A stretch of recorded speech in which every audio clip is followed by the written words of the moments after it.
50 वर्ष पूरा करना, जिसे हम गोल्डन जुबली कहते हैं, ये साधारण बात नहीं है। 50 साल में किन किन परिस्थितियों से निकलना पड़ा है मैनेजमेंट को, ये एक पूरी कहानी होती है। और एक मौका होता है कि हमें रिव्यू करने के लिए कि क्या हमने 50 साल के अंदर पाया और अगले हमारा टारगेट क्या है, क्या नई चीज़ हम इस गोल्डन जुबली पर प्रारंभ कर रहे हैं। इस सब की प्लानिंग करनी मुझे प्रसन्नता है इस बात की कि ये कॉलेज ऐसा कॉलेज है जिसमें गरीब तबके के लोग ज़्यादा आते हैं, किंतु गरीब बच्चों को भी हर प्रकार की शिक्षा ग्रहण करने का अधिकार प्राप्त है।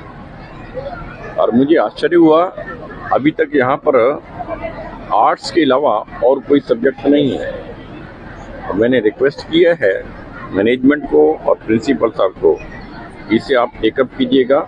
मैं पर्सनली इंश्योर करता हूँ, I will see to it that this college gets sanction for starting science classes. Sir, आप स्टूडेंट के लिए एक बात कह रहे हो आप लेक्चर में, हार्ड वर्क सक्सेस के लिए बहुत इम्पोर्टेंट है, क्या बोलेंगे? नहीं, मैंने केवल हार्ड वर्क के लिए नहीं कहा है। आप हार्ड वर्क शुरू कर दें टारगेटलेस, नथिंग यू विल अचीव। इसलिए मैंने कहा है सबसे पहले आप अपना टारगेट तय करें, और टारगेट तय करने में कोई जल्दबाजी ना करें। उसमें आपके टीचर्स और आपके पेरेंट्स की पूरी गाइडेंस आपको अवेलेबल होगी, और साथ ही इंटरनेट का इस्तेमाल करें, सारी जानकारियाँ मिलती हैं।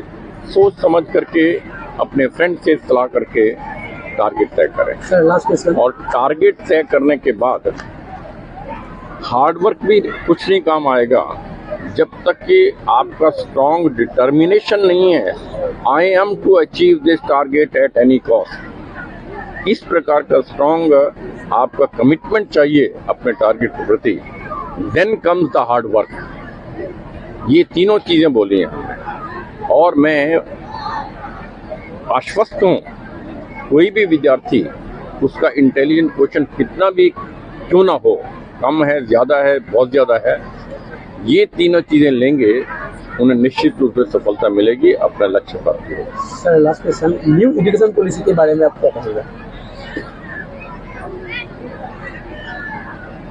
दुर्भाग्य की बात है कि हम स्वतंत्रता प्राप्ति के पश्चात भी हमारी एजुकेशन सिस्टम में ज़्यादा इनपुट वही रहा है जो अंग्रेज़ों के राज्य में था।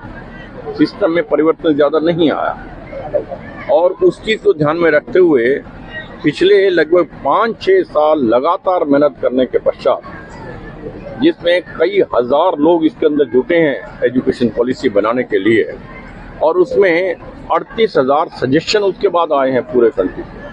उनको सबको स्टडी करके क्या क्या इनकॉर्पोरेट करना है, मैं समझता हूँ कि ये हिंदुस्तान के इतिहास में पहली बार है कि इतना मंथन करके एक अच्छी एजुकेशन पॉलिसी निर्मित की गई है। और मुझे पूरा विश्वास है इस एजुकेशन पॉलिसी को इम्प्लीमेंट करने के अंदर हम रिसर्च, हायर एजुकेशन के अंदर रिसर्च को बहुत आगे बढ़ाएंगे, और साथ ही बच्चों को ऐसी सिस्टम में लाएंगे जिसमें उन्हें पूरी एक, आज 1 या 2 सब्जेक्ट, 3 सब्जेक्ट में से एक चूज करना होगा।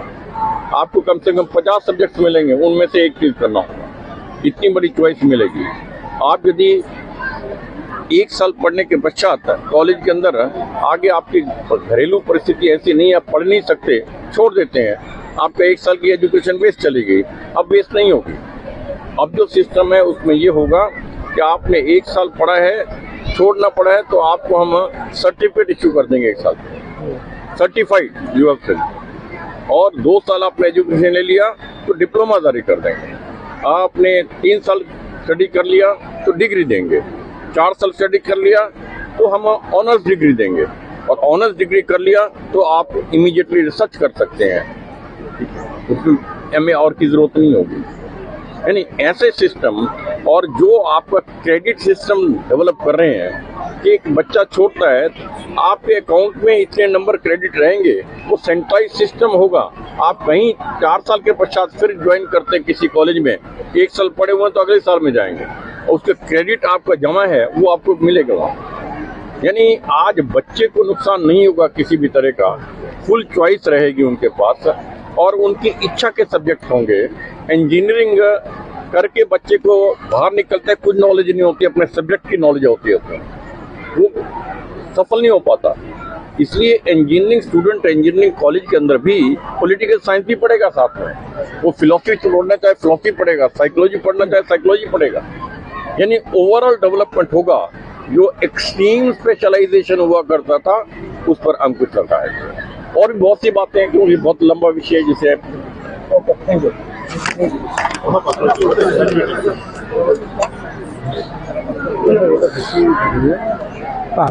এনকে তুই দি মোর হাত খাই দিছা হেসি দি তো